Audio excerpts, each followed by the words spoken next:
central de la era mesozoica, que comenzó hace 199 o entre 199 y 6 millones de años.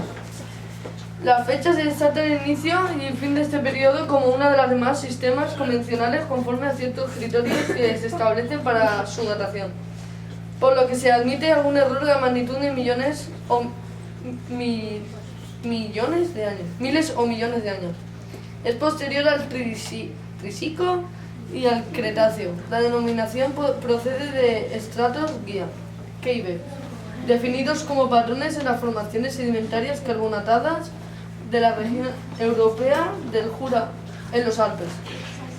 Este periodo se caracteriza por la hegemonía de los grandes dinosaurios y por la extinción de Pangea en los continentes. Del último se extinguió Australia, el Jurásico superior y principios del Cretáceo. Vale. Fauna terrestre.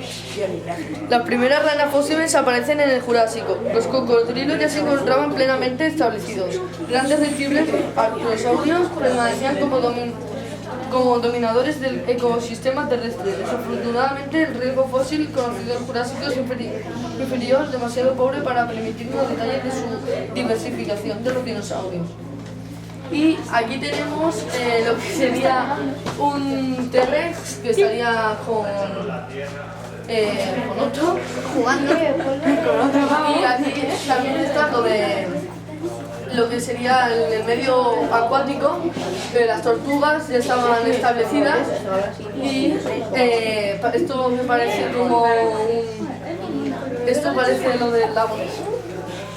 Bueno, también había bastante fauna aérea, como por ejemplo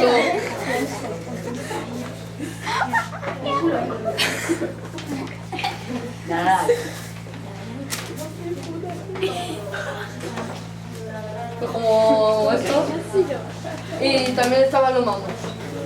Antigua, ya que era la edad de piedra. Fue la época más antigua. El modo de vida. La economía era recolectora y cazadora.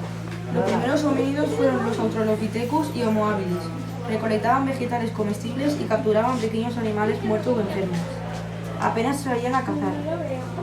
Los alcántropos ya cazaban, pero seguían recolectando y se alimentaban de carroña. Los neandertales, los verdaderos cazadores, La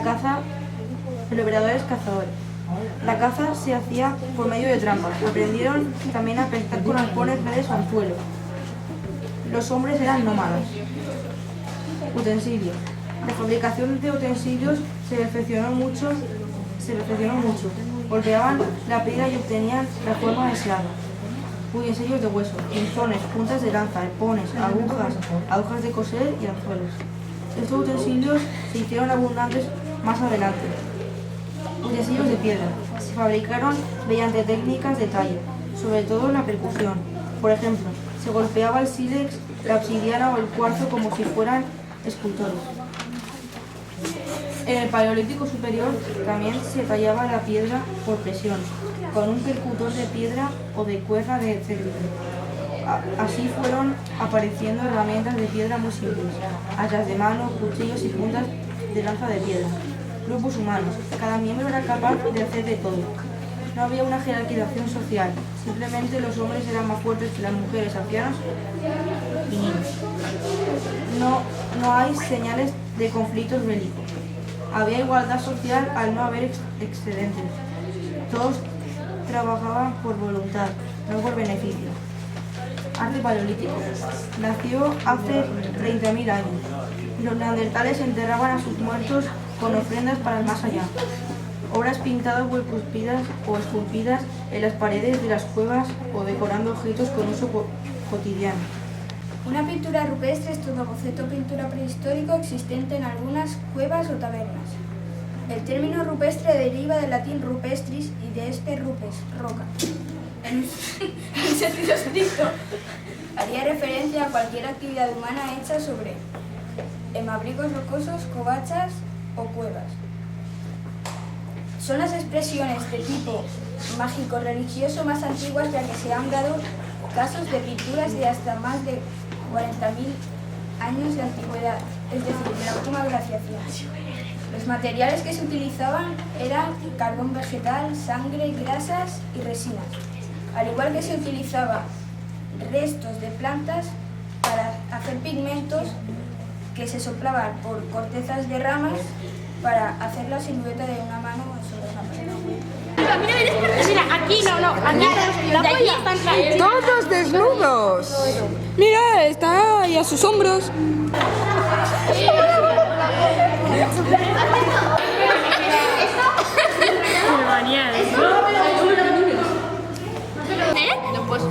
Pero conversan con normalidad. Llegamos a las...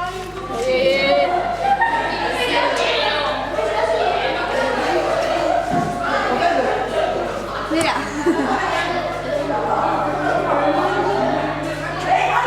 Estaban muy salidos en esa época. ¡Policía!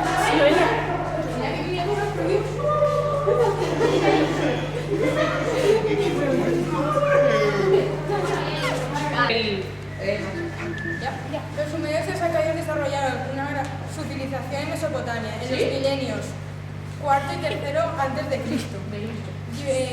Siglos más tarde, el imperio asirio fue uno de los más fascinantes de la historia. Los sumerios se pueden considerar como las antiguas civilizaciones del mundo. Probablemente la cultura sumeria comenzó a forjarse en la ciudad de Uruk, extendiéndose probablemente por todas las extensiones que conquistaban de la Baja Mesopotamia. Y el imperio acadio empezó gracias a la conquista de Sargón de Akkad el Grande, que fue el primer monarca capaz de unificar la antigua Mesopotamia. Gracias a la riqueza del fértil Limo, gracias a las inundaciones del río Nilo y la ausencia de pueblos poderosos, permitió el desarrollo de una de las primeras civilizaciones del mundo, Egipto.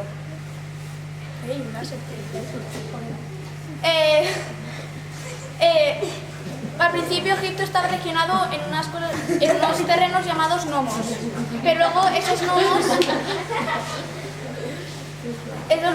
se juntaron y hicieron dos puerto-naciones, el Bajo y el Alto Egipto.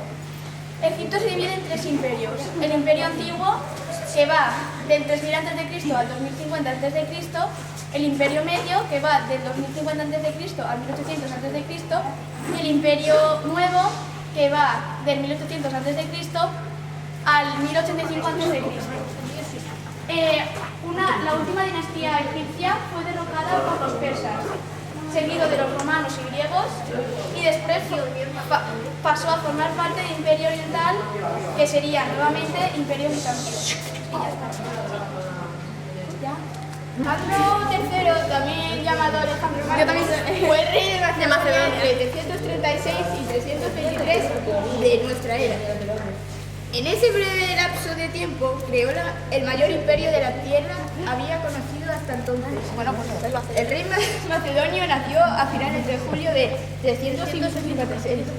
Era hijo de Filipo de Macedonia y Olimpia, y hija del rey Epiro. Ya en su juventud mostró su ambición y sus dotes de guerrera. Con 20 años partió a la conquista del imperio persa, creando así uno de los más relevantes intercambios entre las distintas culturas de la historia. Su imparable progresión hacia el oriente lo llevó hasta las orillas del río Indo, donde sus tropas se negaron a avanzar junto a él en la conquista del lejano oriente.